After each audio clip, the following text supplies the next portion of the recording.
Welcome to another episode of Angels, Positivity, and Love. Yet again, all through 2023 and into 2024, amazing guests, incredible insights. And again, today is no exception. From Prague, Czech Republic, an American in Prague, Buddhist Chaplain Mark Shimada. We're going to get to his introduction and let him say hello in just 1 second, but a public service announcement. You've been watching these shows all year. We have shows lined up into March of 2024. You're going to love each and every one of these guests because they're not only sharing their own life experiences, the ins and outs, the ebbs and flows of life, what it is to be human. They're sharing their definitions, their meaning that they've found, their ways that you can share in as well for trying to grasp what really can't be grasped. I'm going to say it's just more love, more sparkle, more zip, helping others too. And again, back to this. Could you please comment, like, share these shows, subscribe, and what else? There's one more in there. It doesn't matter. The point is, enjoy the content. Enjoy what Mark has to share here. He's living and walking the path. Now, for all of us, we have our moments. And Mark is doing stuff for other folks. He's walked a very unique path. I'm super excited to have him on the show and to share his experiences and his humor. He's very gentle. Mark Shimada in Prague, welcome to Angels, Positivity, and Love. Hi, Michael. It's great to be here. Looking forward to it. Good to see you again. We've interacted a few times. I'm super thankful for having you on the show today. You've also been on a panel recently. People can check out the panel series. And I'm going to do one more small public service announcement. We have a new set of programming coming out. It's an offshoot of the APL show. It's called the APL Spotlight Series. So starting in a week or so, well, you will have already seen it by the time this show comes out, but we'll be able to grab guests and do sort of a drill down where they interact with the universe. They do impossible actions on air, in addition to maybe showing us or demoing some sort of a skill and so on. So I wanted to mention that. Be sure to check out that. It's next to the panel series on the YouTube channel. And again, be sure to like, subscribe, share. Just smash that button now while you've got a chance. Mark, welcome from the Czech Republic. Where would you like to start? We have so many different topics to talk about. Wow. I think we should go for the big question. Do angels exist? Oh, you have been watching the show. Do angels exist, Mark? This is a lot to grasp. People are going through their day. They know what they know. And we could be talking the New York Times bestseller over in Japan. We could be talking this organization, the Conscious Institute over here, that's pushing the scientific frontiers. They're pushing the envelope every day with their studies and their science and everything else. But then the concept of angels, beings of light beings, our relatives. What do we do with all this? Do angels exist, Mark? Yeah. You know, this is, well, the short answer is yes. And as you know, Michael, it was a bit of hesitation on my part to come onto the show because I do have that belief, and I just was like uncertain about how public I wanted to be about that. I'm very careful in my own inner circles about who I share with. You know, I don't really like any dampening negative energy in my life. But I think that, you know, I think that if you just pay attention, people will come to their own conclusions. That's the trick. I think if you're not paying attention, if you're not open, it comes in so many different ways. There's just not one way. It's just not about seeing, you know, it's about listening and feeling, sensing, invisible, you know, all these forms that I think go beyond our day-to-day, you know, cognition. So yes, and everyone sees them and has them in their own special way. Oh, hey, so that's beautiful. Slowing down, then paying attention. And I'm going to add one more little component at the front end, because look, there's some of us, I mean, and this is me halfway during every day or every other hour. You put your head in the sand on some stuff. You pop your head out and look around and breathe more and smile more and relax, whether you know it or not. Give yourself more credit for that, folks. But allowing or being willing. Like, you don't have to know anything. You don't have to go down this road, that road. It's like you said, a million ways into your heart. But you can just set your intent and be like, okay, I don't know about all these details, but I suspect something's up. Universe loves the fabric of the universe. Sock it to me.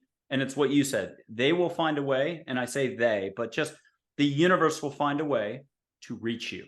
And it may be 2 years from now, 2 lifetimes from now, but if you're really lucky, later in the afternoon, next week. Next breath, next moment. Exactly. You went closer.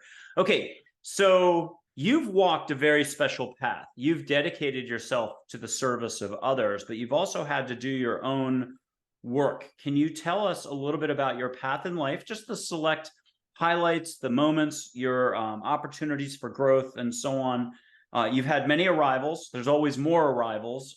So anyone who's ready to rest on their laurels, look up one more time. You get to start back up the mountain all over again. Talk to us about this Zen journey. You've got it in your blood.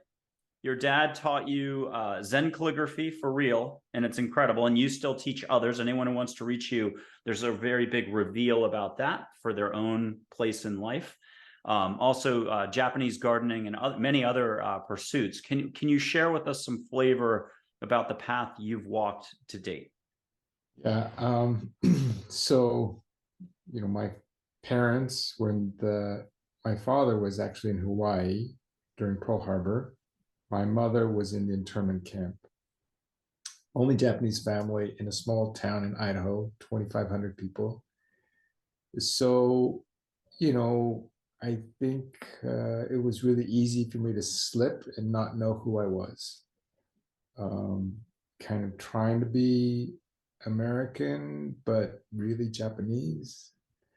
So, that plus some other things that I've struggled with, I think I've just always been trying to figure it out, which I've learned is not the path. So, looking for an answer is really just doesn't lead you anywhere because you just keep chasing answers, right? So as it happened, I actually went on a trip to DC for business. And coincidentally, I took, strangely, 3 books with me, and they all had to do with Zen or Buddhism or Zen painting or something. I arrive in DC, and the workbook that I get actually has all quotes from Zen teachers. And I'm like, this is just off the chart. What I'm getting a really, it's real, right? So I'm reading the book on the way back, and there's just one sentence. It's Alan Watts' Way of Zen. And it says, you just have to stop doing everything and realize that you're already perfect. Everything that you're always looking for is already there. And I was like, what? It's like, so I literally got home, stopped reading, stopped painting, stopped writing, and I just sat in front of a wall to try to discover what he was talking about. He said, you have to sit to realize your completeness, your wholeness, who you are, etc. So that was the journey. That just sitting there staring at a blank wall, had no idea what I was doing, trying to understand what he was talking about.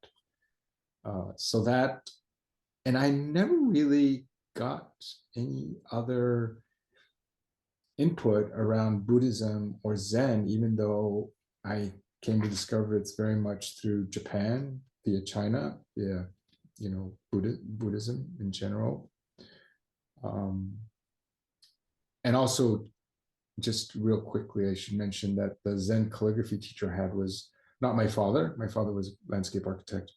It was someone else who was incredibly inspiring to me, who actually did study with Osho, and an incredible person. But so that actually, when I started sitting, I began to pay attention to my own answers and my own questions, rather than trying to find it in books, trying to find answers in books or talk to questions with other people.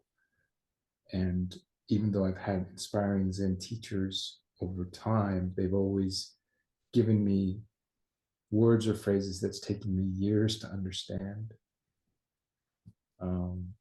But I'm grateful for all of that history and kind of the pivot point. And, I'm still learning a lot. about myself. So.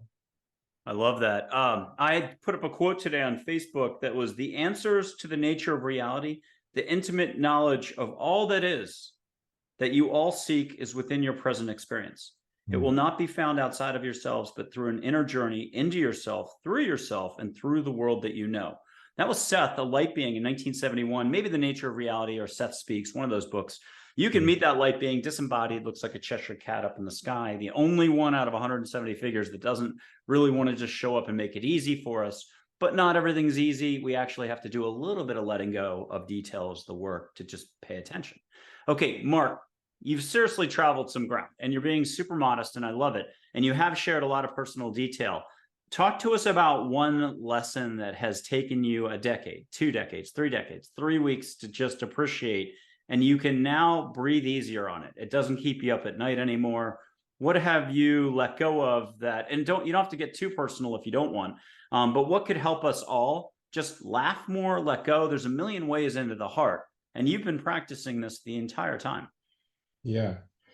There's nothing to prove to anyone. I have nothing to prove to anyone. I gave that up. It's like, it's madness, actually.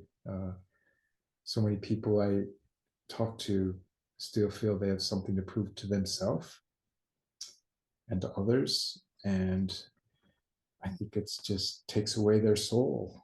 And the universe will just show you everything if you just trust it. Just go with the flow, be the molecule, be the drop in the ocean, you know, all of that. If you just kind of live in that, learn to live in that, everything is very easy, nothing to prove, everything is wonderful. There's a lot to be grateful for.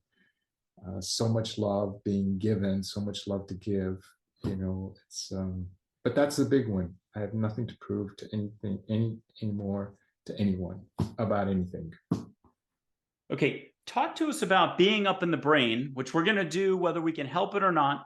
But it's when we get out of the brain, out of thinking, out of unconsciousness, out of whatever you want to call it, the rat race, knowing to the preclusion of possibility, fear, worrying, stress, reacting, rejecting, extreme is hatred and all the other stuff, but words, structure. And then we get into the heart, and that's our connection to everything. It's when we're the artist, the dancer, just sitting still, breathing, smiling. There's a million ways to describe all this, and there's a clear difference. Can you take us through what are your ways of describing and doing those brush strokes for all of us to appreciate more about how it's, again, and each moment is our opportunity to sort of awaken to our flows and what we've got. Right.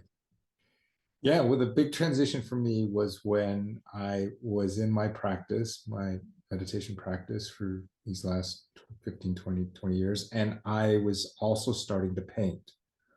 Even though my mom thought I would always be an artist, I never saw myself that way. But I finally took classes. And I was starting to create, and I'm in front of a blank canvas. And with my meditation practice, becoming aware of myself 24/7 as much as I can, I'm trying to paint. I want to paint, and my head is trying to tell me what I should paint. And I'm like, whoa, but my brush, I felt like, was wanting to do something different. And this always happened when I was like really having to let go of, no, that's not what this moment is about the expression, the movement, action, the feeling of, being in that moment versus trying to calculate in my head, oh, I'm going to do this and I'm going to make it look like that. And I have this picture. And so I'm very much more of a discoverer when I do my painting. That's what I loved about Zen calligraphy that I learned, is that I have to clear away all that noise. I have to just put the brush there, and I have to wait for the movement to kind of come through me, and just comes out. So that's always discovery. And it's been very interesting for me, because when I've done these Zen calligraphies with people, the movement of the ink actually had its own life between different sessions. same table, same room, same paints, same paper.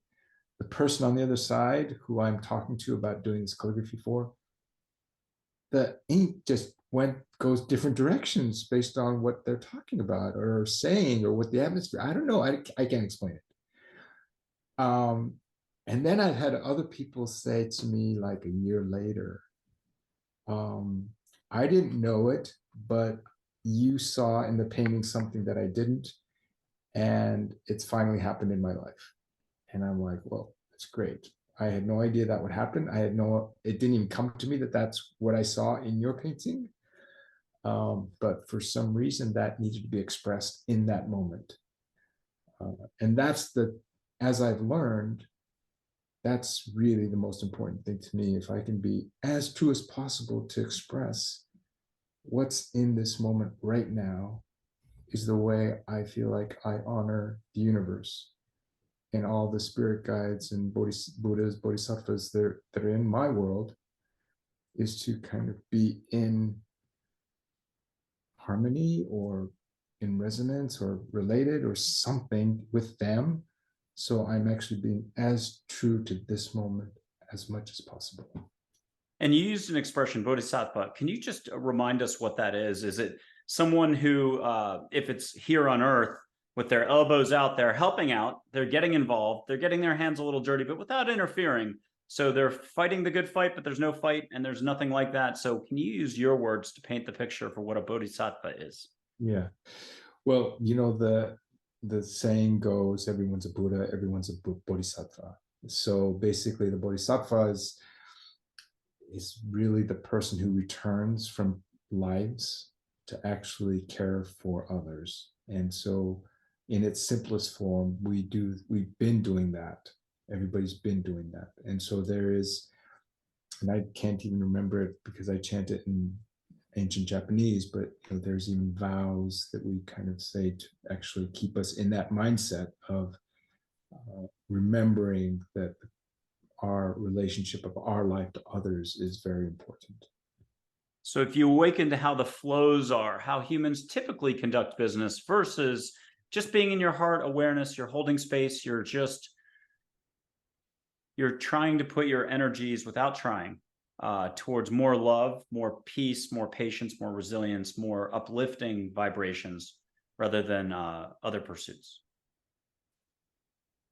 Yeah, then sorry, I missed the question. For bodhisattvas, they're maintaining their light flow to benefit others.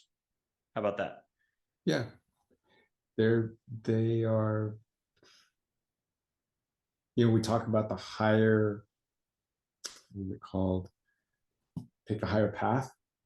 So you can actually go through your life at one level, or you can take this higher path and see your life through your gifts that you share, the time that you spend, the way that you listen, the way you support, all these things. It's beautiful to be around it and to watch it all happening all the time. And can you say that Japanese mantra out loud for us, like 3 times in a row? So I always need things 3 times.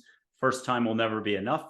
But do you mind doing it slowly? Something you can share out loud, I assume, but then can you explain in English what the meaning is so we can hear what that...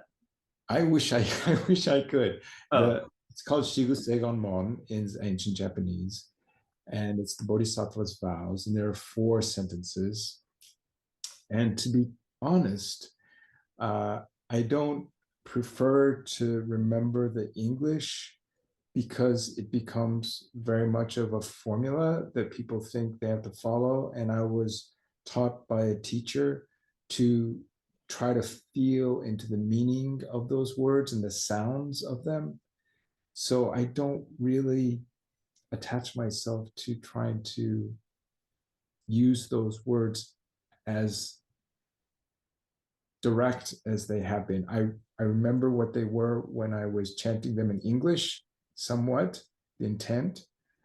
But I wouldn't be able to remember it now because it's been 10 years. That's okay. We'll do a hypothetical. You're on a quiz game show that's only about mantras. And so you're up against some of the world's top gurus from one country or another. And what would be a top mantra just to simply leave us with a daily reminder, if we can remember, when we remember, to remember, again, when we remember. What's a mantra that you think is a good practical bit of advice? Surefire. Yeah, I like bow to life. Because in the bow, you're actually expressing honor and reverence, but actually, as you return to your standing position, you actually accept responsibility and action for the kind of the gift of the honor of the relationship to whatever sentient being I'm bowing to. And I love that because I would liken that to what many others are trying to say with the word surrender. I've never been keen on that word. I'm like everyone else, you know, there's 7 or 8, 9 billion of us with amazing dislikes, likes, preferences, non-preferences, you name it, non-duality, and you name it. But the word surrender, you're not giving up your identity or whatever, this, that, but the bowing is the act that is a letting go of detail for a moment to respect that there's a broader flow around us, within us. I start to sound like Yoda. So back to Yoda. Yoda once said, no try.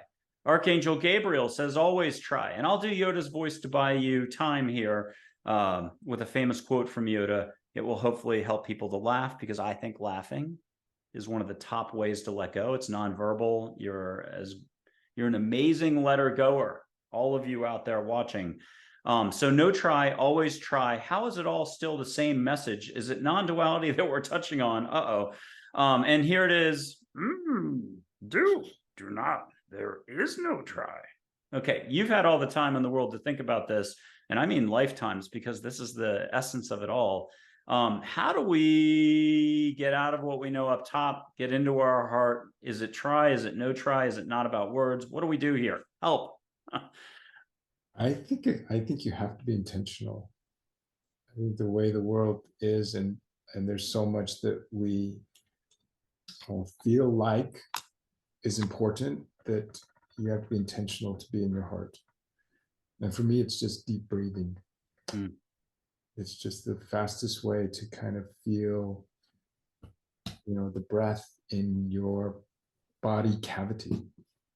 So, but be intentional. You just breathe into your heart, expand it, share it, open it up, shoulders back, heart forward. Don't cover it up. Don't hold your arms over your chest, all of that. That's not being intentional about keeping your heart open. So yeah, be intentional about it. And I'll try, it just kind of hit me. I can finally answer this. The no try from Yoda is because the person's up here. The always try is a reminder, if you're down here, to keep going and always try. It's the whole, let's crack this egg wide open. We were talking about it before the show. We cheated. We did a little bit of chatting ahead of time, blew a little bit of sage, did some other exercises, no exercise involved. Non-duality. What the heck is non-duality? Can you help the typical American out there, the Australian who's like, I haven't had a chance to get to that yet. I wrote it down in 1993 in like a diary and spent the rest of the time until about 2010 wondering what the heck is non-duality. I shared that story. I've shared it on other shows. What is non-duality? Do we need to care? And what is the bigger meaning or message? And again, is it back to what you were just saying? Yeah, non-duality actually is something that probably I've never really intentionally thought about, although I feel like it's come through so many different ways. For me, the simplest answer is always when I feel like I know the truth and what's right and what's wrong. And the minute I actually make that assumption that I know what is right, I've immediately stepped out of non-duality. And that's the best way to understand it, is when you're actually being in this dualistic world of right and wrong, this and that. Buddhist teachers call it thusness, suchness. It's just what is in its completest form. And yet there are things that sometimes do have an answer, but it's based on the question. So the question is based on the context. So, it gets gnarly, and you change the context, change the question, and then there's no the answer is not the same. But I think it's very, very unfortunate that we're not aware that a lot of times we create this duality because we use it against ourselves to feel like we have to prove something, or we have to be right, or we have to know what's right. We have to be smart in order to know, to be seen, to be acknowledged, to be recognized. And we get into ourselves and these traps of how much information do I need to know, and all this, upward spiral into the brain in our thinking, which I think just prevents us from being in this space. And I'll try to do it this way. Failures and accomplishments. You're a runner. You couldn't finish the marathon one day. And another one, you finished top 3. Maybe you won the 5K. I'm going to add, you got to be human. So celebrate your victory and then let it go. I had a runner for decades I ran with in New England who's it was a Zen master without me knowing it. He always said, enjoy your finish and then forget about it. The next day he's like, nope, it doesn't exist anymore. And he was on. He wouldn't even pick up his medals sometimes. So literally the embodiment of a Zen master. And, same thing with your failures. Both are as instructional as you wish them to be. It's wherever you are on the path in life, your consciousness level, which, by the way, I think is more like a Richter scale, 7.0 magnitude, this one extreme and another. Good luck. You're a cork bobbing in the Atlantic Ocean, whether it's calm or storms. But I want to read a quote I wrote in 1993 that, again, has left me inquisitive this entire time. Siddha Katrapa, probably from India, and probably either 600 BC, 600 AD, or longer further back. Whatever the yogin sees is his instruction, and realization that all he sees is unborn. That is the most excellent guru. Innocence is the way to realize non-duality. For here the effects of virtue and vice are one. And I'll add an angel quote from 2010, 2014. There is no right and wrong, but there is proper understanding. Okay, Mark, take it from there. You are the professor on this show right now. No pressure, by the way, and no spotlight on you. All the spotlights in the world are on you. Go for it. Well, I love the word innocence that you mentioned, because that is what another Zen teacher's written about as far as beginner's mind. And that's not easy, to have that view of life that's innocent, that's unfiltered. But if you clear it away, colors are brighter, the moment is more joyful. Even though someone is sad, you can actually bring joy into their life if you see it innocently. It's like a little kid sees that, they just walk up and want to hug the person, right? They don't sit there and like, oh, I can't talk to that person. They just want to go up and hold that person, and that's such an automatic response. So returning into your heart space, taking the deep breath, learning to see with the eyes of a child, with the heart of a mother, as the Buddha taught what compassion is. That cuts straight through duality, I think. Kids do keep it simple. And I'm going to remind everybody they were a kid, not kidding around here, but you had it all and you have it all. If there is no time and space and all moments can be the same, quoting angels, anything that I say that you like, credit angels, it wasn't me. But the point is, you've got it all within. Mark, how have you gotten a reminder in the last year or so that, again, it's all within? And if you're getting sad or getting hung up on a memory or getting hung up on the lack or where you're not at or what happened 50 years ago or 10 years ago, back when you were 15, Mark, how do you remind us all that it really is right here happening right now during the show?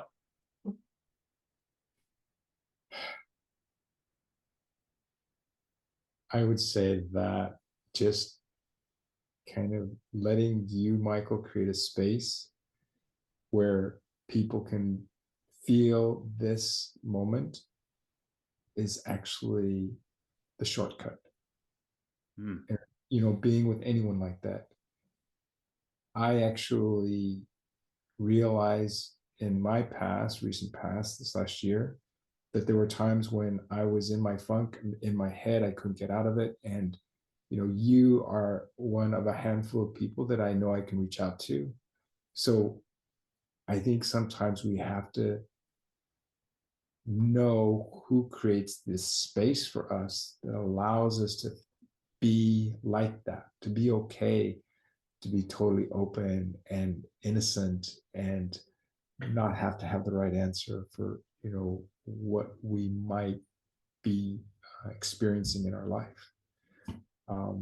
But I think your approach of, you know, which we haven't done, about the sage, all of these I was aspects. just going to bring it up though. Perfect. I'm seeing your light on you on and off this whole show, very strong. And I'm not usually saying I'm seeing auras on people. I'm not that, well, I shouldn't finish that sentence, but I will finish the sentence. I'm a good American and a good thinker like everyone else out there who's watching the show. We resist everything, by the way. We do. It's just human nature. Everything. Even my football team that's number one, and even though they're 0 and 10, they're still number one. And even though I changed cities decades ago, I refuse to embrace my new team. That's us holding on. Wait till another lifetime, you'll be a Chicago Bears fan. I'm telling you now. And I think I've mixed my metaphors really well here because I didn't hit any landmines. I've got so much lingo. There's so many organizations and structures out there that are doing great. Keep doing what you're doing. But you can have more fun, have your cake and eat it too. And every cake equals a smile. Mark, you rock. I'm going to digress just a little. I'm going to blow you that sage right now. I'm going to put up one photo of like one figure, Chogyam Trungpa, Buddha, an angel. You can get a beautiful topic that I think will resonate. Guess what? We have no privacy. And because this universe is so big, you're not getting judged. It's not about that. And it's not about evidence-based this, research that, keep doing your evidence-based, keep doing your science, keep doing your research.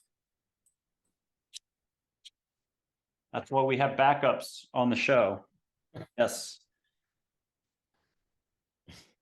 Always expect the unexpected or not. I'm having more fun than I should be having right now. I apologize, Mark. This is your show. I'm going happy here. Okay, a little bit of sage. It's good old American sage. Doesn't matter about where you are in the country. You're in Prague, Czech Republic. And Mark, can you just share with us what you're catching?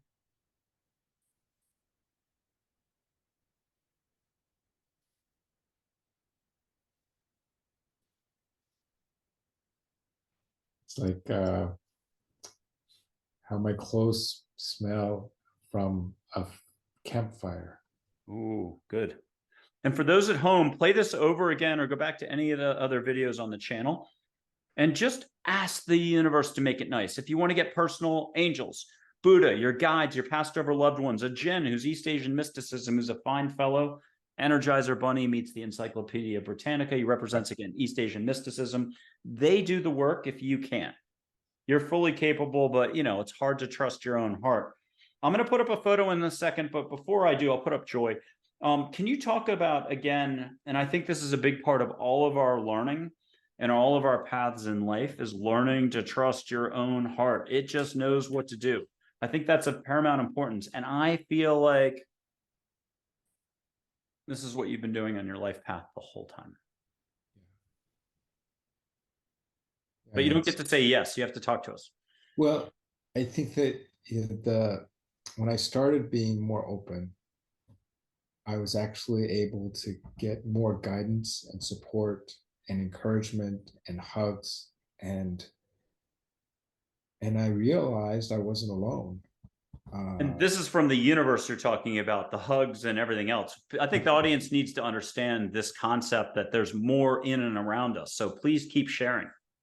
Yeah, because that's, you know, I think a lot of what I struggled with was this feeling of, you know, just kind of going through my life my way.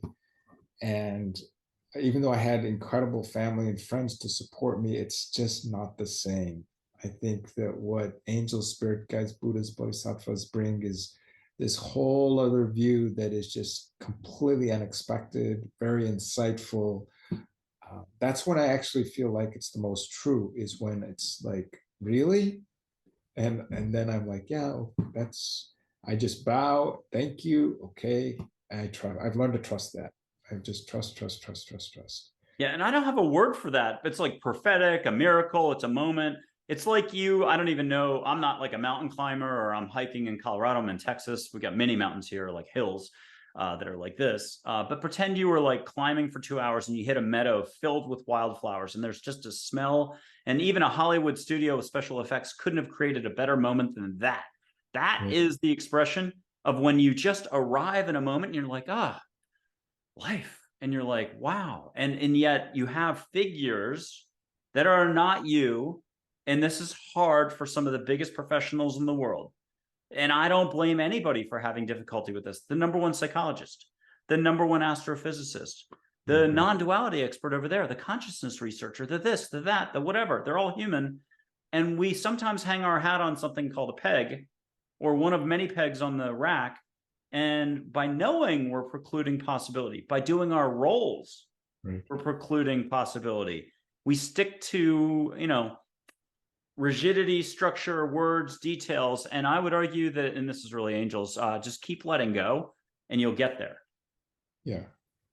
I think that, not to be dark, but I think that if you've ever lost a loved one, it's the fastest way to answer the question about whether or not you believe in angels, because something always happens when people I talk to, something comes to them, and it's miraculous, and everybody can then choose what they believe, what that means.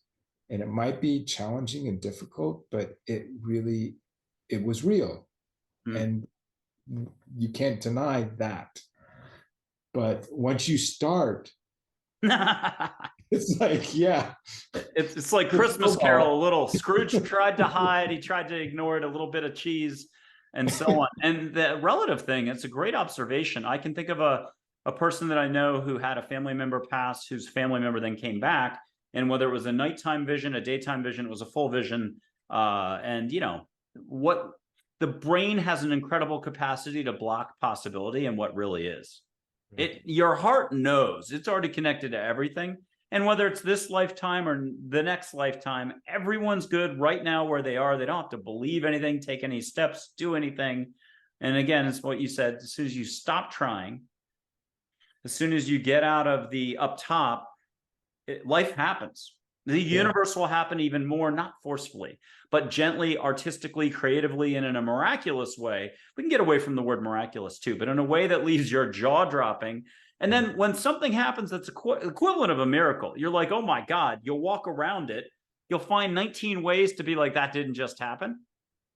And that's when you need hitting. And I'm quoting a movie from Luc Besson called Angela, Angel-A, where the guardian angel just shows a miracle at a French cafe. It's black and white. I've got it on my website, suggested reading, go down to the movie section, michaelandreford.com. But she gets an ashtray to levitate. And then the guardian angel's ward, the little short guy, real life comedian, there's something about that movie. I will just say you can watch that movie a dozen times and miss the most glaring thing, which is what I think all of life is. Love is here, now, always, in you and around you, and we're going to miss it all the time. I'll mention it because, I mean, look, the main actor doesn't have an arm, missing an arm, one arm. You can watch that show 10 hours worth of watching, you'll never pick up on it. They filmed it really well. So he's sitting in a cafe and he doesn't believe she's an angel. She breaks it to him and he goes, come on. And then he's like, well, look, we're in a modern day age, technology, science, satellites. Can you prove it? The ashtray rises up off the table. He's like typical male, typical female, typical human. Can you do that again? I'm not sure I caught that. And she's like, you need hitting, not miracles. But she says, okay, fine. And she unravels the cigarette because he had accused her. How can you, a tall, lanky blonde who's chain smoking, be an angel? And she says, I'm immortal. And she curses a little. It's a really funny comedy with a little bit of gangster.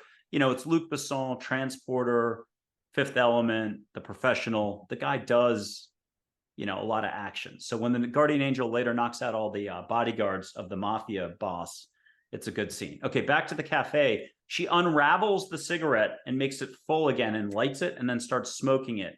At that point, he starts crying because he goes, holy cow, she's here for me. And then you have this acceptance moment to, what have I been doing with my life this entire time? Because he lies to everyone. He's a low-level thug who is a really big heart. He jumps in to save her in the Seine. He's about to off his own life because he's sitting on a bridge in Paris, and he owes 3 different kind of crime lord families 100,000 euros each, and it's by midnight. There's no way he can pay it. Before he jumps, he looks over and sees a lanky blonde jump. And because he's a good-hearted guy who has not found his path or had the realization that love is in and around us, he jumps in to save her. And like all good angels in all movies, she can't help unless she's invited to. So this is a big key part that Mark's about to tap into. You have to be willing to not know the answers, to not get in your own way anymore, and to just let the universe do its job. It's Paulo Coelho, the alchemist. And it's also what everything Esther Hicks and Abraham Hicks group talks about. There's universal forces in place to respond the second you show yourself not knowing everything and willing to do the dance. So he saves her. She talks her way into his life path and says, hey, I could help you out. And he finally says yes. And a lot of fun happens in the movie. Okay, Mark, there's something in there you can take over from here and talk to us about, because again, you've been living and breathing this and helping many others for a long time now. Well, I think that I would underscore your use of the word not knowing. And it's what I appreciate about my Zen Buddhist practice is this is one of the precepts of not knowing, because immediately when we start to question or have a doubt, we're already casting a projection of what we think we know. So it's hard to say in that space of like, yeah, I don't know, maybe not. I don't know. It doesn't matter. It's just whatever happened, it was real. I can't deny it. The reality of that moment, whatever that was, and then just leave it at that. Why do you have to, do anything more with it? You're not going to be on trial. It's a wonderful life. You're not going to be in a courtroom. You just have to it's okay. It just is, isness, suchness, back to that again.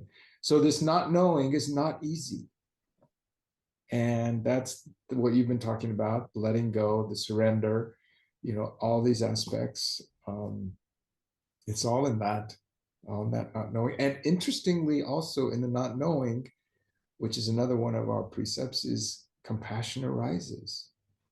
So in the not knowing, when you're with somebody who might not be having a good day, if you're not trying to find answers to their dilemma, you naturally, something warm and compassionate arises.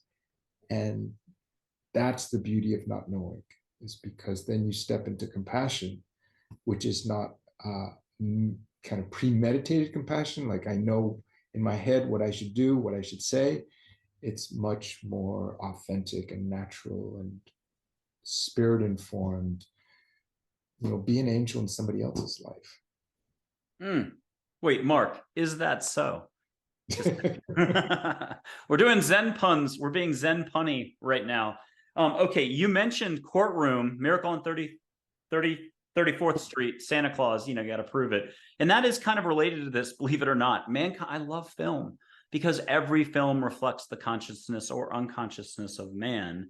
And every film is made by thousands of people. And they all were well-intentioned, like all of us going through our day. We're spending our energy in a big casino called life with a lot of poker chips. And whether you play craps, roulette, whatever, we're all winning big, whether you know it or not. Your twos in that poker hand are actually aces if we need some sort of a fixed, rigged metaphor. You just need to switch your perspective and allow for more consciousness to come in. You also mentioned It's a Wonderful Life. That is I'm going to have to make this up. I'm going to get it all wrong. 1944, we'll just say. Okay, everyone considers that one of the top guardian angel movies. And again, on my website, suggested reading, I got to do this plug. Another black and white, 1940, by the #1 film director, Louis Milestone, who did All Quiet on the Western Front. He did Ocean's 11, the original, with Frank Sinatra. He did Pork Chop Hill with not Cary Grant, Gregory Peck, the Korean War movie. He did literally scores of incredible films. He had this film with Ginger Rogers, #2 actress in Hollywood, or no, the highest paid actress in Hollywood at the time. And the #2 male figure, Ron Coleman. Yeah, he's a British actor, incredible. He was in Shangri-La or some other. Yeah, he was in that one where they get lost in a pass and they find a hidden mysterious kingdom where time doesn't happen.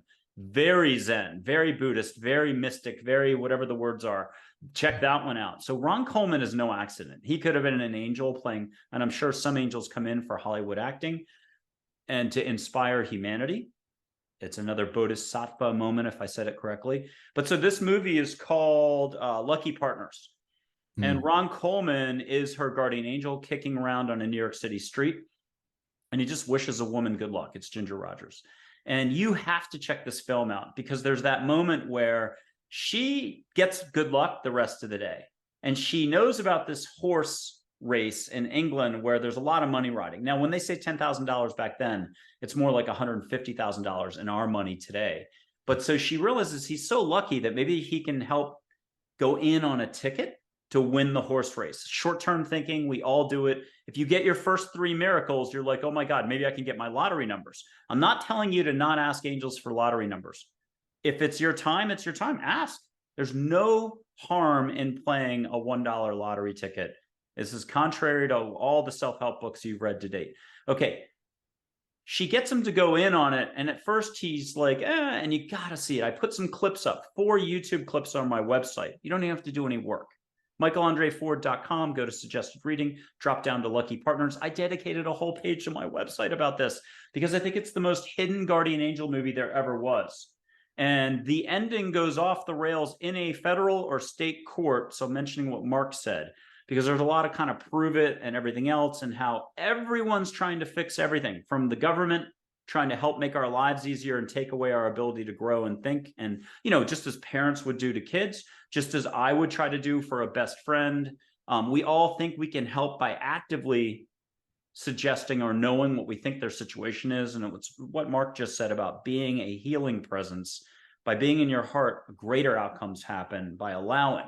So Mark, let's get to something real here instead of me talking. Allowing with a capital A, what is that all about again? How does that happen? Well, I think it's about giving yourself permission to be,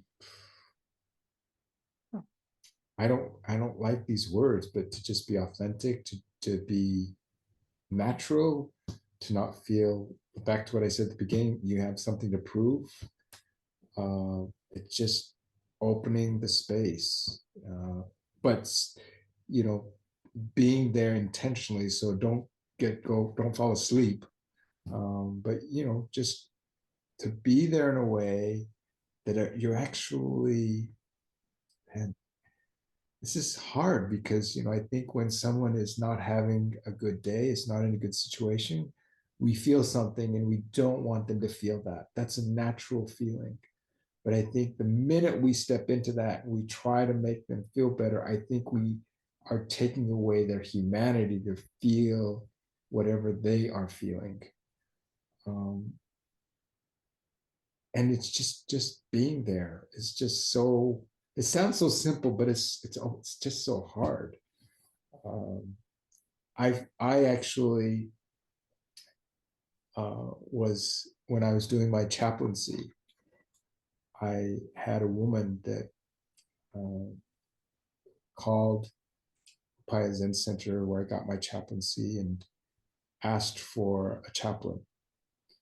And I had not yet graduated, and I was doing the best I could as far as trying to see myself as being this person who could support someone. And it was so interesting because in the last time of her life, I went to visit her and she said, she didn't even know that I was there, but she said, acceptance has just walked into the room. And, you know, it was such a wonderful thing for me to hear about myself, to know that I was embodying something that was giving her this space to just be herself, whatever she was going through. And I think that's the way we give people the greatest honor for their life. It's to not try to solve their problems, but to respect what they're going through, even though it's really hard. To be a hand on the shoulder, a hand on the hand, just to be there. and to honor their life, I think is the greatest thing we can do. Beautiful. I'm going to mention, maybe you mentioning acceptance, allowing, appreciation, attention. There's a lot of A's in there. I'll throw in angels as well, 5 A's. And that's 5 aces, like every good poker game when you're, you got an extra ace up the sleeve. There's no rules here, and it's not about structure and everything else. You can have 5 aces in this universe, and that's a winning hand. Okay. Let's get back to, I'm going to give you I love Joshu. I've got all these books behind me. I'm just wanting to run up to that bookshelf and hold them up to the screen. Joshu, Zhao, Joshu, I think is the Japanese Zen master name. Zhao would be the Chinese name. I don't know when this is, 700 AD, I believe 600, something like that. There's always the student and there's always the teacher sayings. I'm going to give one that I've given on other shows many times. What is the white ox standing in the field? The student tries to ask the Zen master to kind of one-up them and say, hey, I've arrived in my heart. I've given you an impossible question. The teacher says, whack with the cane on the head gently. You'd be sued today. You can't do that. But back then you could. Whack, you dumb ox. And now let me give a better one. And I think I love my judgmentalness. That was perfectly good as it was. The point is, you have it all in your heart. Anytime you want to wake up, realize it. Stop the rat race up here. It's not the banks. It's not this situation in the world. It's not this. Nothing has to be fixed. Your opportunity to awaken down to here is anytime you wish.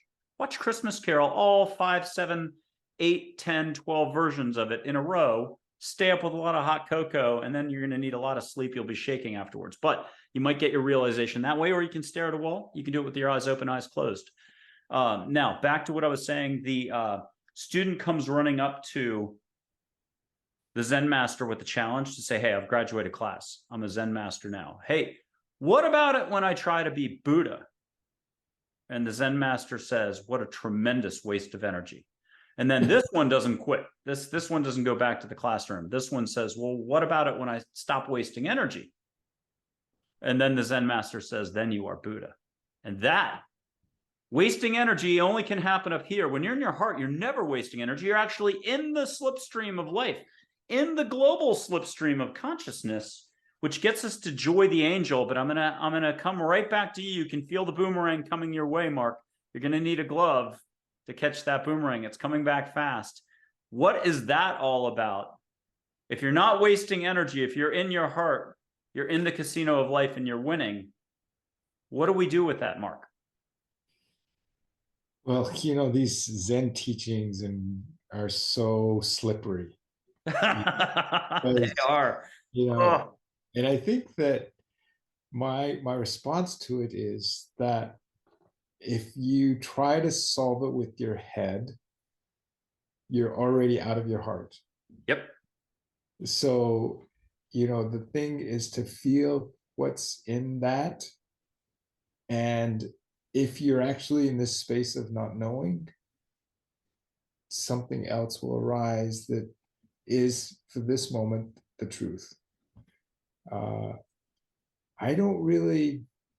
love these stories, but I think for me, it's all about returning to zero. Just not trying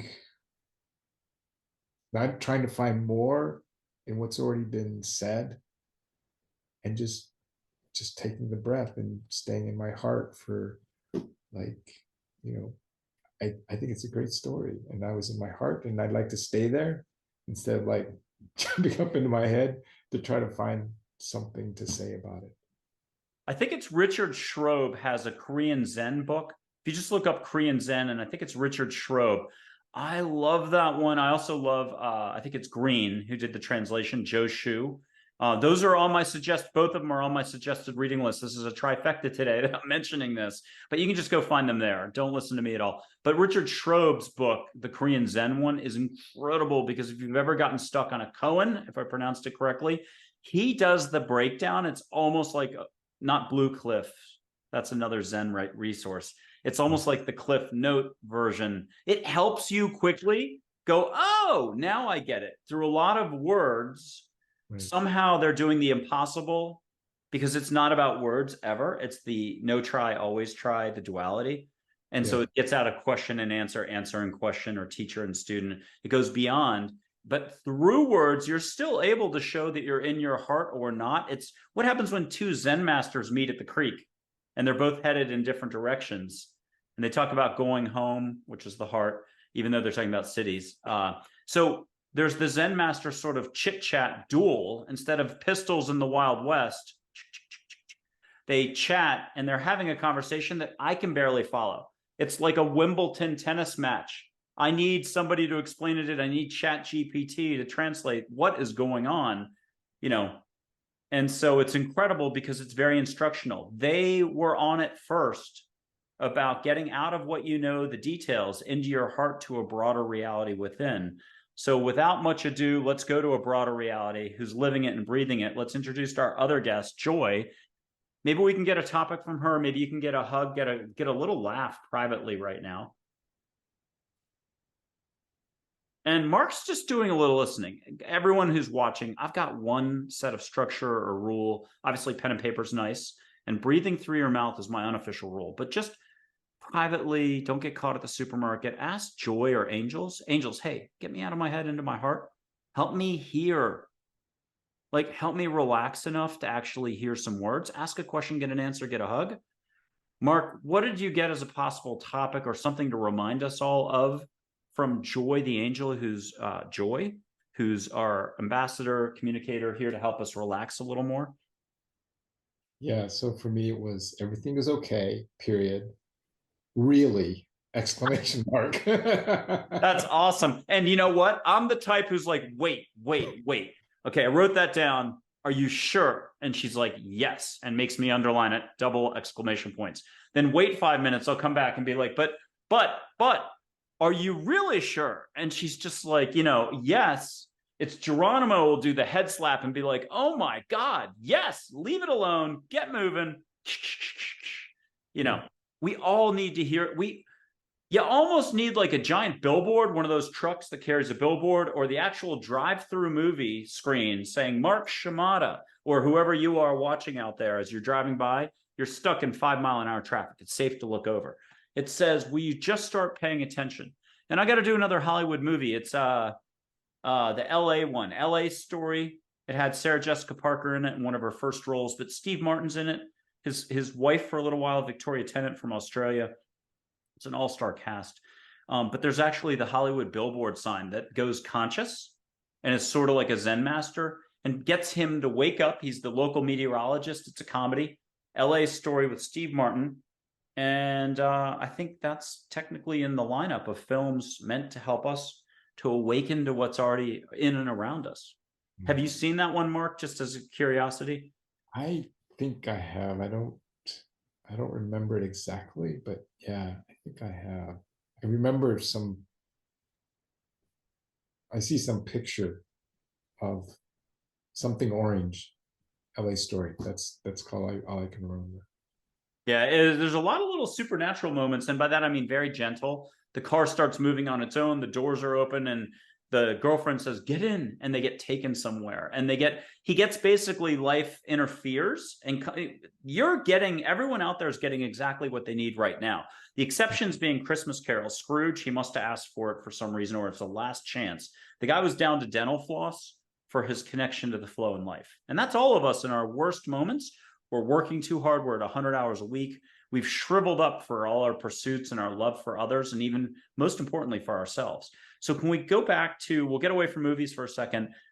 We've got a connection to all there is, whether we want to acknowledge it or not. As a kid, you had it full on. How is self-love, self-care, self-worth, whatever you want to call it, so important to cultivate or to recultivate or to reawaken again from childhood? Can you explain that dynamic and why that's almost the root of 80% of anyone's life situation? Yeah, I've become aware of for me, the way that I treat myself or see myself is the way that I treat others. So when I'm really critical of myself, like I always need to be better, I always need to do things right, I can't do things wrong, I need to make sure I do all this progress or performance and work, I'm always being critical of myself. which I naturally found that I was very critical of others. Because when I stopped all of that, I stopped criticizing myself, stopped judging myself, I suddenly found like I wasn't judging other people. And that was a really big thing for me. And I don't know that I've really mastered the self-love yet. I'm working on that.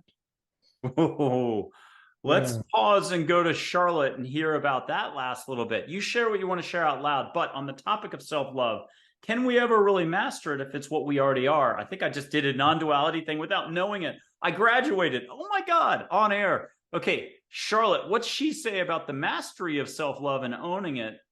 Is it no try? Is it always try? Is it even better than that? Oh, it's like, using whiteout. It's like, it's like it's already there, but then what do is you white it out, right? It's like, no. So yeah.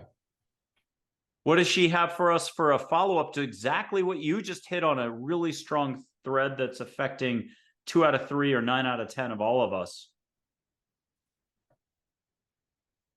I'll pull it away once you've got the thread. Yeah.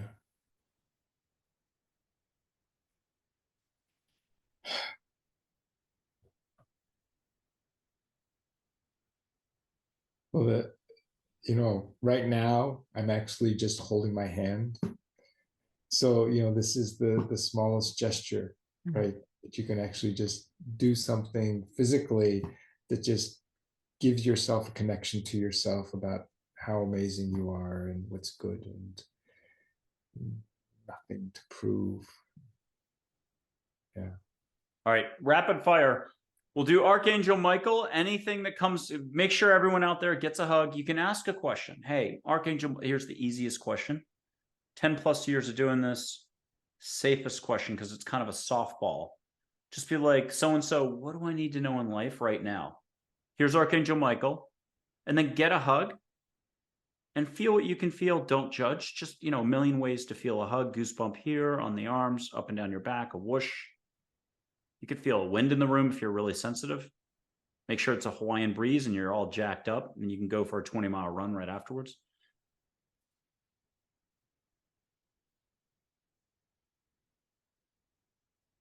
Got it? Okay, what'd you get from Michael? The squeeze on the back of the neck, just kind of that self-assurance, I'm here kind of thing. Cool. Chogyam Trungpa Rinpoche. I finally learned how I mispronounce everything. I literally hit every landmine there is metaphorically when it comes to lingo, groups, philosophy, religions, you name it, but somehow managed to still exist. Here's Chogyam Trungpa. He's got a good little insight that I'm looking forward to having come out. That's what I feel. Yeah. What's he remind us of? Don't go to sleep, you'll miss it. Good advice. Dull Knife, Native American chief who's unconditional love, spirit guide, available to everybody. Wisdom with some humor where appropriate. Here's his name again. His original name was Morningstar, but that was the name then that was given to him. And it's Dull Knife. Anybody who out there wants to catch one of those sacred smells, there's like 50 of them or more. Tobacco, sweetgrass, juniper, sage, desert pinon. You don't have to light anything and watch me blow it to you. Let an angel or a Native American chief bring it to you. What will you allow for, Mark? That could be the theme later we're going to talk about. What are you even willing to allow for? It's usually about this much when it could be this much or the whole room or Texas. Okay, what are you getting from Dull Knife? Walking is the dance of love. Okay, but that's like he said once, life is a feast, partake, and you got to walk your path. And I see that, let your walk be a dance of love as you interact with yourself and everyone else. Exactly. I think that's beautiful, very poetic. Yeah. Thank you, Dull Knife. Mother Teresa. Great sense of humor and sparkle, by the way. Please don't get caught up on, there's conspiracy theories everywhere. If you're on the other side, you'll figure it out when you take your last breath. Most of us, you're reconciled. It doesn't matter what the details were. You learn more love and better decision-making the next go around. And she's sparkly and wonderful. What'd you get from her? Pray for everyone with your smile. And I always say, because I get hung up on every single word out there, words through the heart, energy, love. I'm still not getting it right. Flow more for others when you do. Oh, and someone said, send your love, your prayers, your energy to the angels of other people. That way it's not doing what Mark talked about earlier in the show, which is assuming you know their situation, assuming you know the short-term fix, like, oh, his car's broken, you should take it to the shop. That's what we all say. But instead, just send positive vibes to the angels who need to distribute what they can just distribute when they can distribute it to their ward. Because remember, that person's getting the #1 life experience in this exact moment. Even though we think it's car, it's broader. It always is. Everything is our opportunity for growth, expansion, learning. But good luck with that. I don't even know I'm in a casino, and I don't like gambling. Okay, Sai Baba. The one from India, Mr. Miracles, to be honest. Yeah. And Mark, if you can go an extra 3 levels of letting go, I love that I just made it 3 levels. Who knows? Catch the scent of incense, exotic. You can't get it out of Amazon or any spiritual store anywhere. Have India temple incense as if one was right behind you 100 yards away. If you want to hear the jungle swaying, the highest vibration of Indian jungle, and hear our tiger who hangs out with the Divine Mother in India roar in the distance. Anyone out there, pause, close your eyes, sit still. Closing your eyes is a reinforcement for you if it feels better. Don't close your eyes. Leave your eyes on the tiger, on Sai Baba, and let them do their jobs. That guilts all good Americans into letting go.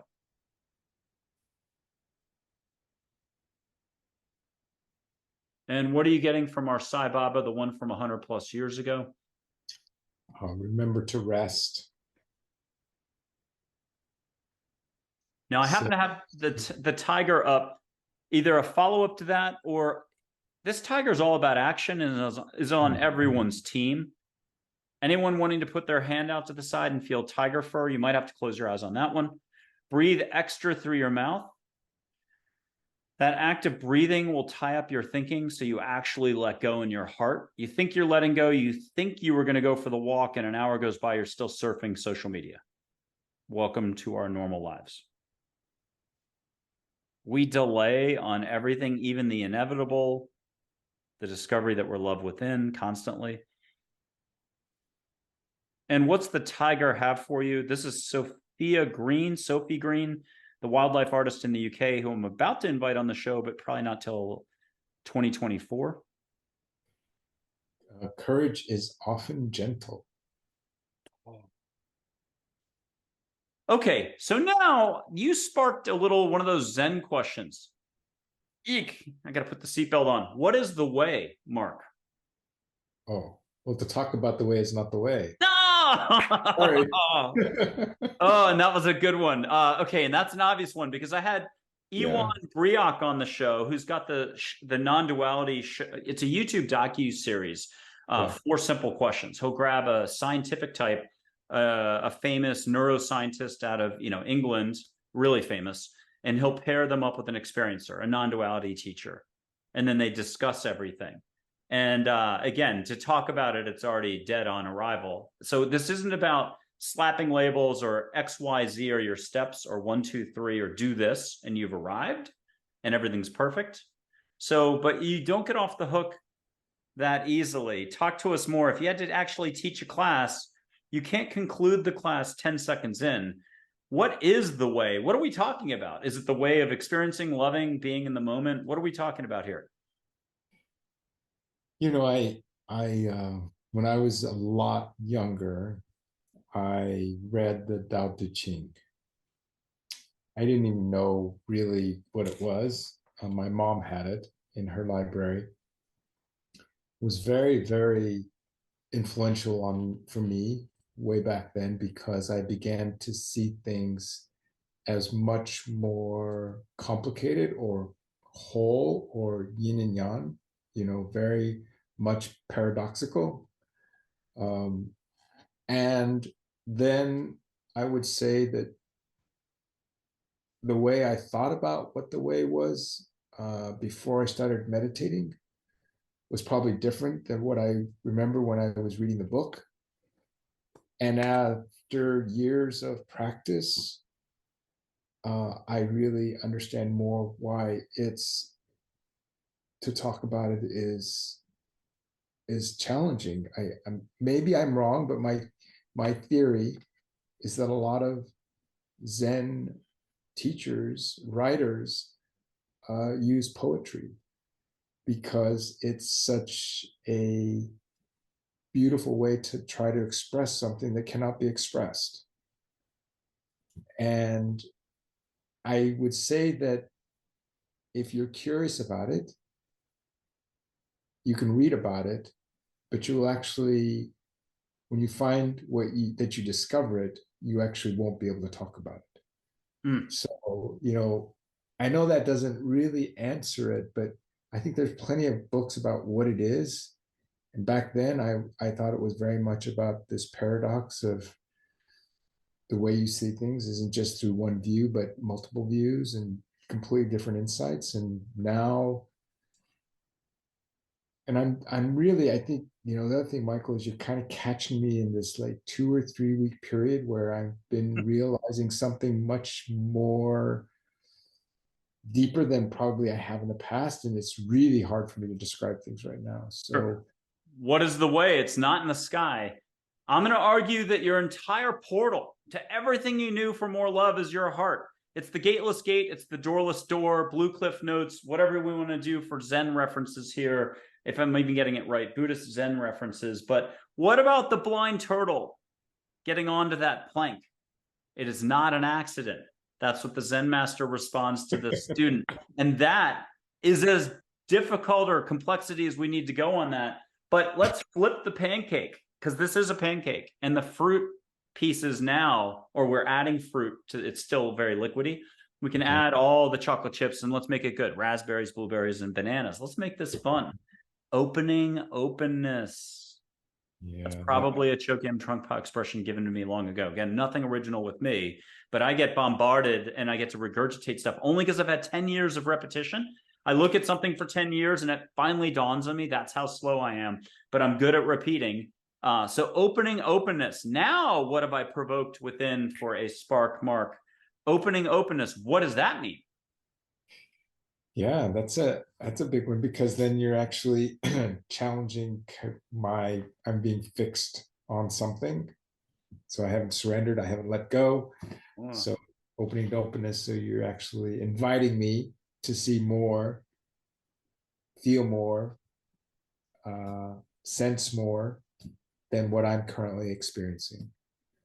And that's not always easy to do 24/7, but I don't think we have to. I think it's good to just ask yourself, what am I attached to? And what am I open to? Especially when we're facing difficult situations. We've just had an argument. We have a difference of opinion. What am I attached to and what am I open to? It just opens it up and just says, okay, maybe it's not the way I see it. Maybe it's the way somebody else sees it.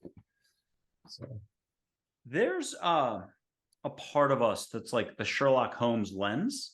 Sometimes it's setting the grass on fire. It's too strong, but it wants to resist, control all our inputs and modulate to the point where that unbridled joy we experience when we're here. And by the way, you can be happy now in this very moment for no reason whatsoever. Straight out of my little Listening to Angels book. That goes against all our reason, our logic. Our career says, no, I'm in the middle of the busiest time of the year, or my family situation, or this or that. So your unbridled joy is constant. What do we do with that? I know I did not spend out of 55 years, 45.6 years unbridled joy, although I'm pretty not loopy and vacuous, which hopefully is closer to innocence. Which gets me a long way here on this whole allowing for angels and all the rest. But your unbridled joy is here and now. It's period. It's here and now. You've got unlimited amounts, but you have to be willing to allow for that. Most of us can come up with 1,000 reasons we would never agree to that. No way I could smile and do a jig in my kitchen, or chubby checker, or cha-cha-cha, or just dance with my dog real fast. for no reason. I got stuff to do, man. I got bills to pay. You don't understand my situation. My problem is my situation is my lack, my words, my ego, my psyche, all of it. Reason, logic, societies, organizations, man-made structure, and science speak against it. What do we do with that? That's the age-old thing that's been going on since before. Throw in some crazy date from thousands of years ago. These are the eternal questions, by the way. Okay, Mark, now with that, you've gotten a little spark. And I'll read one quote to buy you a little more, but I need you to take this to the next level. Here it is. When we look, this is probably Pema Chodron again. When we look into our own hearts and begin to discover what is confused and what is brilliant, what is bitter and what is sweet, it isn't just ourselves we're discovering, it's the universe. Everything and everyone is awake. What do we do with this? Yeah, I think what I realized from the past when I have not, I don't think I was really living joy, for years, probably, because I was always chasing something, and I set myself some kind of goal or define something that I equated would be joy or happiness or something important. And when I stopped having all those goals and defining those kinds of things, and with more sitting, just realizing how perfect the moment is, and really feeling that, that took time as well. So now I have moments, when I'm in a grocery store and I'm like, wow, this is amazing. I'm just so grateful and joyful that I have this opportunity to just be in this place, doing what I'm doing with the help that I have. There's these little moments that are just so, they're life-giving, and I think to start thinking that you can actually start chasing and having more of those is not the way. Obviously, it's just like accepting, allowing, surrendering, letting go, not knowing. I mean, you've kind of mentioned all those things. I think that's the way to just feel this joy. I love supermarkets. I got to mention this. There's such a place of like life, a little glimpse of humanity. It's kind of like my barber. I've always had really good barbers, whether they're female, male, whatever I'm trying to say. I don't know the right terminology, but I swear to God, my barbers, incredible backgrounds. I can think in New York City, 2 different ones. And then I've been graced with just incredible. I think that when they lay hands to do your haircut, you're actually getting all your weekly stress or monthly or 2 months stress lifted off of you. They're really like almost psychotherapists or healers. And you've got to wonder about past lives. Well, they're in the past or the same time synchronicity. They're happening at the same time in layers. Maybe the more love you show in one life, it bleeds through. But my point is, what were their roles in your other, or what are their roles in your other lives? Like, do you have an even bigger connection or broader or more familial? Because this right now, they're just your barber, but in that other place in Australia or from 2000 years ago, did they have a different relation? So I wanted to mention that. It's a little bit off topic, but the point is life's happening fully, and it doesn't take a Hollywood film or that once a year vacation to bring it out in you, but it is a discipline. It does take a willingness. It does take a commitment, just even a slight like, hey, I don't know what I'm talking about, but life, come in more to cultivate your own inner authentic presence, that authenticity. I know there's another expression in there that like Chogyam Trungpa used to say, and you can meet him on the other side. I've had 2 of his students when he was alive do this. So they reunited is the proper phrase, plus an Indian journalist who had met Mother Teresa and met him. He's more on the video, TV side, whatever. I think cameraman, less the interviewer, but he got to reunite as well. That's kind of cool. This is a lot for the mind to grasp. And a lot of people just, they're like, wait, did you have trauma? And as a child, I lost both parents. Yes. But I just would say this is a constant. The universe is much bigger than we're ever going to fathom this lifetime. So Mark, what do we do with all this? This is a lot between supermarkets, haircuts, unconditional love, compassion, in the moment, unbridled joy. What are we talking about? Yeah, for me, it's what I learn when I'm on the cushion, when I'm sitting, that just stopping, being on the cushion and just feeling my breath, noticing my life, just experiencing that, the more I've done that, is really what's helped me, because I don't think I could have gotten it any other way. I really don't believe there's any other way, because everything else that I tried before did not do what my sitting practice has done for me. And when I was caring for my mom at the end of her life, and I had just started my meditation practice and was going to the Paya Zen Center for my chaplaincy and for session. I remember I was asked to be interviewed for a TV series about caring for your parents. And I was shocked how emotional I got, because I remember saying, I was in a drugstore, and I was trying to find something for my mother. And I said, and I felt in that moment, I will never have this moment again. And there was so much joy in knowing that I could be there for my mother like that, and for my life to be there for her. Even though it was emotional, it was joy. It was pure joy. And I never had that feeling before. So I know that my sitting practice has helped me discover and realize these moments over and over and over again, which has told me that's why I keep going back to the cushion. It's like you keep going back to the book that's giving you the greatest wisdom, or you talk to the person that always means the most to you. For me, it's my cushion. I just always go back there, because that's the source of my joy, my courage, my acceptance. I'm just so grateful for that. And all those angels or spirit guides that said, take that book, no, take that book, no, go here, no, go there, all those, maybe it was intuition, I don't know, but I don't need to know and understand. I just know that it was divine intervention for me to change my life and do that from what I was doing. It had to be something mysterious, magical, beautiful, loving, that for me to change my life like that. If people were asked to write down their life story, it can often look like what happened to you. And you go from age 2 to what happened to you last week and everything in between, plus all your problems, situation, career, relationships, and so on. And maybe it's 28 pages long. What is our life story? Great exercise to do. It's like going to the mirror in the bathroom and saying, I love you to yourself. How many times do you have to say it? 4 days straight? Like sitting under a tree and communing with nature to connect to Buddha, to connect to the universe, to have your realization, to have the letting go of your personality details long enough to go, oh, I took a real breath. But look in the mirror and say, I love you, until you start crying, you start laughing, you need a shot of whiskey, cigar, cigarette. The point is, that's in the Angela, Angel-A movie, the black and white.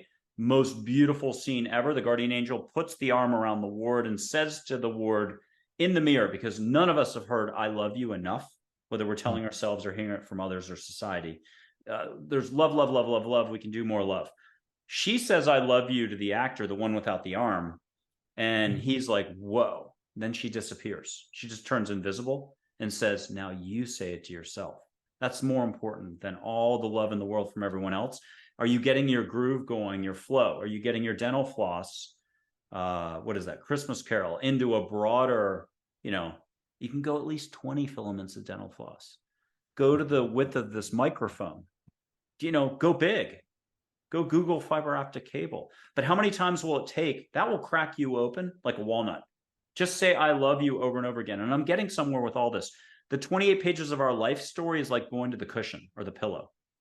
And the question there is, do you only meditate one way? Has to be just like this every time? Or do you lay down and play Radiohead, 5 minutes exactly, the song Lotus Flower? That one will crack you open like a walnut as well. I tell people to grab stuffed animals, a pillow, relax, let angels come to you on your eyelids. Talk to us about this, what we tell ourselves versus reality versus that. How can I just be happy for no reason at all? Which is, by the way, you're out. All your situations, it's Einstein. The consciousness or lack of consciousness, the unconsciousness, that is 90% of science. 90% of structure. This is not an indictment. Everyone keep doing what you're doing. You're perfect how you are. No judgment here actually at all. Humanity is just way unconscious. And the great thing is it means unlimited opportunity for growth. Just like the college kid living in the basement day one out of graduation, doesn't have a job yet. He has unlimited growth potential for a career. I love that expression. He doesn't have a job. He's in the basement. And that's every single one of us, including the #1 astrophysicist, the SETI Institute, all their experts, the IONS and this institute and that institute, and even the ones who have, quote, made it. 19 bestsellers in the UK, millions of copies sold, royalties coming in every day. We still have opportunity for unlimited love in each moment. How do we get our 28-page life story down to I am love? Or I am possibility? What is it that Audrey Hepburn says? I am possible. Impossible. Okay, Mark, there's something in there. Keep going with this. This is what you live and breathe. You're walking that path. Yeah. Not more than any of us, but in a way more than any of us, because you're paying attention more. I had recently, a few months ago, did a retreat with someone who wanted to do a Zen meditation retreat, very short, 4 days, and silence, total silence. We're driving back to Prague. It's a 2-hour drive, and we're both kind of wondering who's going to talk first. It was very funny. It was fun, but he said something, I said something, and I said, and so. That's all I did. I didn't want to probe more. I just said, and so, because I don't like to, what is it called? Frame a question that expects a certain answer. So I said, and so, and this person proceeds to tell me that he recognized that there was this voice in his head, and this voice in his head was not him. And that is so profound, because I feel like when you know that the voice in your head is not you, you get to throw away a lot of stuff and you don't have to believe all of it. And I think that this is, I hope, for him, and I know this has been for others, you begin to take away those voices that said that you're not good, you're not loved, you're not, all these things, and you get down to like, I am good, I am fine, I am love, I am loved, I am love. You get down to that, but you've got to clear out the attic, right? You've got to know, nope, that's not me, that's not me, that's not me. Oh yeah, that's me. That's where you are. And when you discover that, you naturally feel you want more of it.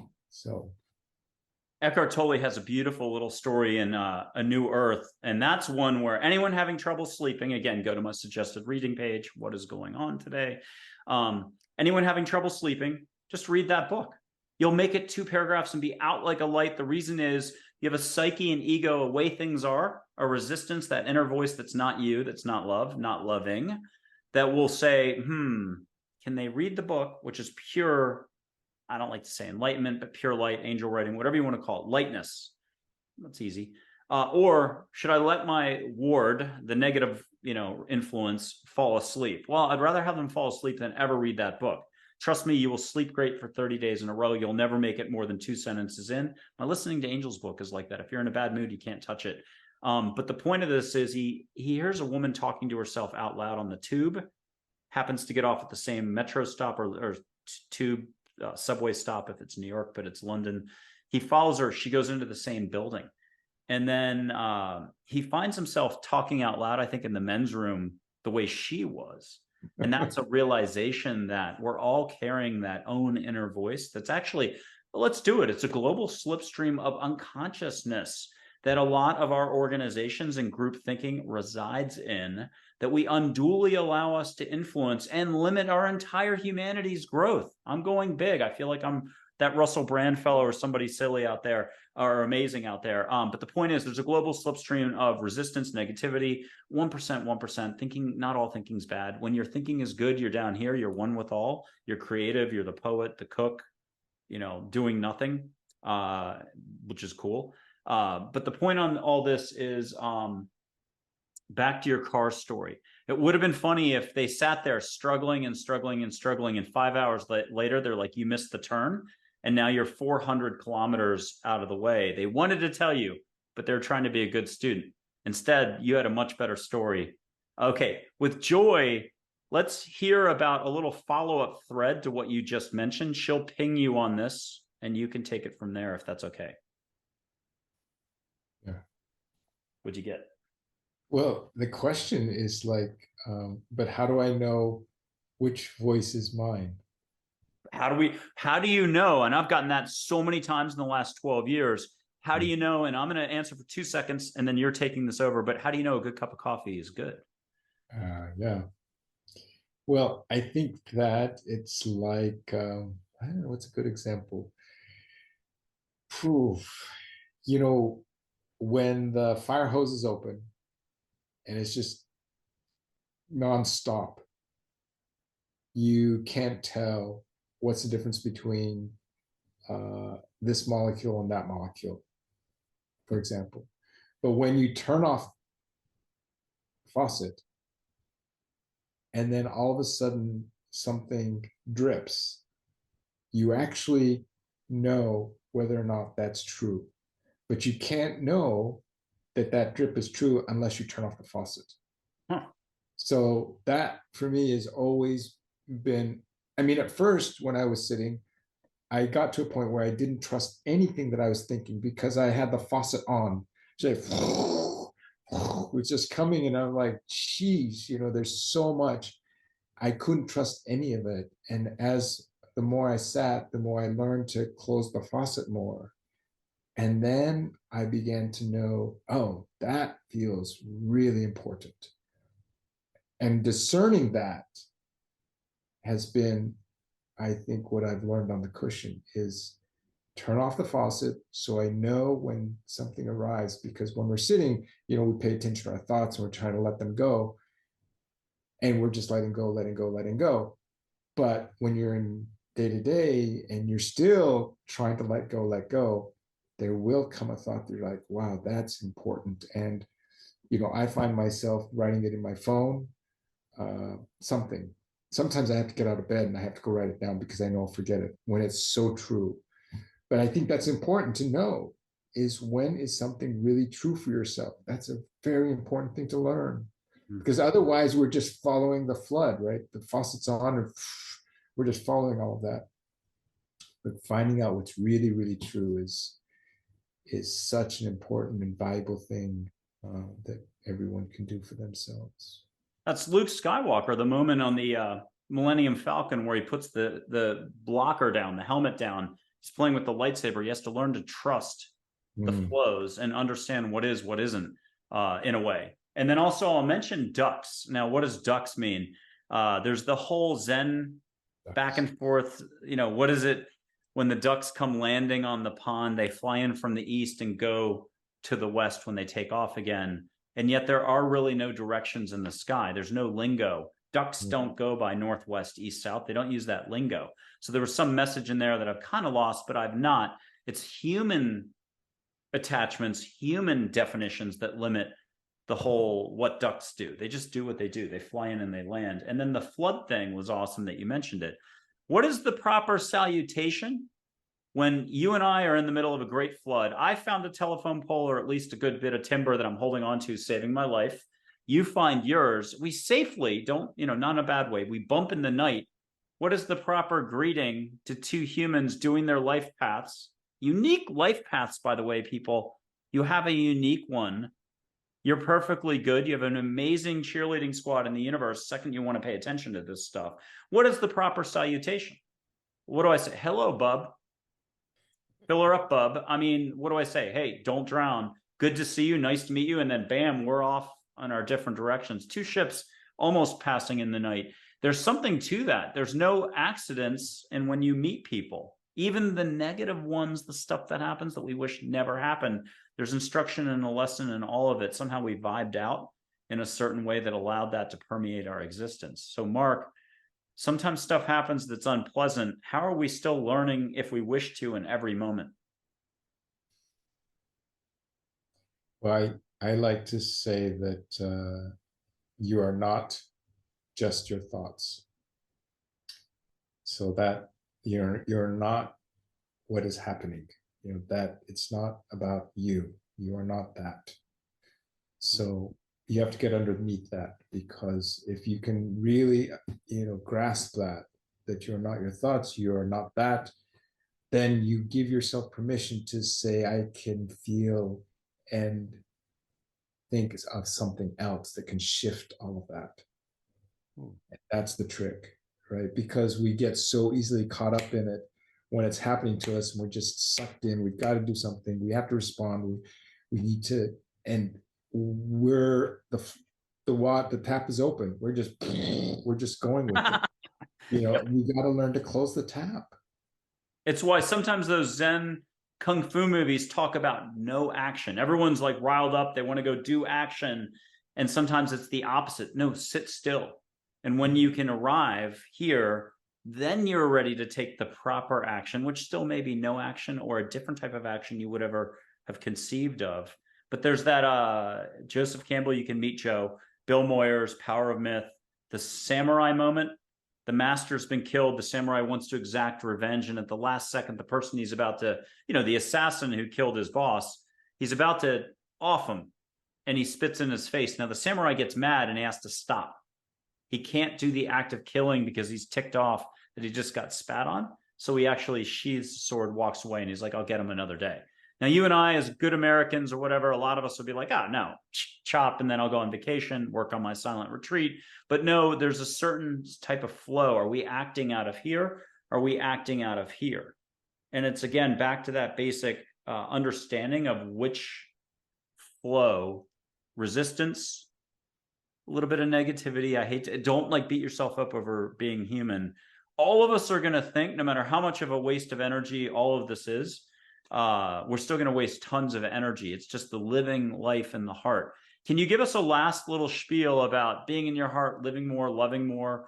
What's it all about, Alfie? Let's do yet another film reference from the 70s, Jude Law for the modern version. Alfie, what's it all about? How can we even step up to the plate and hit a home run, or at least a single or a double? Or is it not about touching the bat, or is it about at least trying? Yeah. When I was studying to be a chaplain, I thought I wanted to do end of life care because I had read the Tibetan Book of Dead. I wanted to actually be present to someone's life so that their state of mind when they reincarnate would actually be in a more peaceful, more loving, etc. Place. And what I discovered through that experience was this mantra, which I have, which is about giving life to life. And so even in that moment, no matter what the situation is, how am I giving life to life? And, I think that's just asks us to be more generative, more gracious, giving life to life. I don't know how much more to kind of explain that, but that's what I feel with everything, with every person, is what am I giving life to, and not taking life away. So that's a very important distinction. So like breathing space, allowing everything to be just as it is, but wherever there's room for a little bit of supportive nurturing without interference. So love, compassion, positivity. Yeah, I like that a lot. That's the gentleness that I see in you. And with that, is there anything you'd like to plug? Any mention? If people are looking you up, the details are clearly going to be with the video. You've been doing some brilliant nonprofit work, and I'm not going to get into the details too much, but just if people are refugees and they need to acclimate to a new environment, it could be the language, it could be other things, you assist on that front. And that's, not globally in 180 countries, but in a bunch of countries. You're doing great work there. And again, that's your way of serving others. And again, those will be in the details of this video. What final few thoughts or remarks or observations do you have for us to wrap up this episode of Angels, Positivity, and Love? Yeah, I find it really interesting as I've been on this journey to support refugees and migrants lately. This word refugee, and the word refuge. And this word refuge is in the Buddhist practices of seeking refuge. I go to the Buddha for refuge. I go to, this idea of refuge. And I think also refuge for me is, even in a very personal way, is what we have in our most loving relationships. We have this place of safety, of kind of unconditional love and support, which is a place of refuge. And so for me, it's not surprising for me to be on this path, to actually want these people who have been displaced to, they're just trying to find safety. They're just trying to find love and support for their lives and their family and their loved ones. They're not, the color of their skin doesn't matter, and it's unfortunate the circumstances they're in. And there's so many other people that are seeking refuge. I mean, it's not just about refugees and migrants. So I think anything anyone does to support someone who they sense is seeking refuge, is wanting love, is wanting support, is wanting a loving presence to be there, of acceptance. That's what we can always do all the time, no matter where we are, with anyone, anywhere, is to just offer people a space, a place of refuge. And in a way, that's what we're all seeking, all of us, the humanity path, what it is to be human. Again, those eternal questions, seeking refuge, seeking the oasis, seeking your authentic presence, but we don't know that it's right here. And you've given us the fifth A for sure, acknowledgement, the bow to life that you talked about earlier. And I don't want to take away from actual refugees, because that's a very specific thing you're doing in a very specific scenario. But the broader aspect for humanity is, until you acknowledge your own heart again and how much love there actually is constantly, you're going to end up being more of a seeker and floating around, whether we're talking careers, relationships, pain, suffering, all the other stuff, which is part of the instruction manual in life, part of the opportunity sitting in our basement, all of us without a job, for unlimited career growth if we would just get out and start experiencing a little more. Sometimes it's on our last breath to do the hospice thing, where you get one of the greatest realizations ever, and then kind of merge with that broader love, or acceptance, another A. So acceptance, allowing, appreciation, attention, acknowledgement, and the bow to life, the bow that all there is around us and within us. Again, Mark, last words for you, and then we'll sign off here on the show. Thank you. That was perfect. I bow to all of you, and you, Michael. Thank you. So this is 5 A's, everything all together. I love it. And that's, not even a royal flush. It's whatever you call it. It's called cheating, actually, but that's okay. Mark Shimada in Prague, Buddhist Chaplain, and much more. Thank you very much for being on the show. It has been a pleasure having you on. Thanks, Michael. Blessings to you. Blessings to everyone. Same from me to you. Thank you again.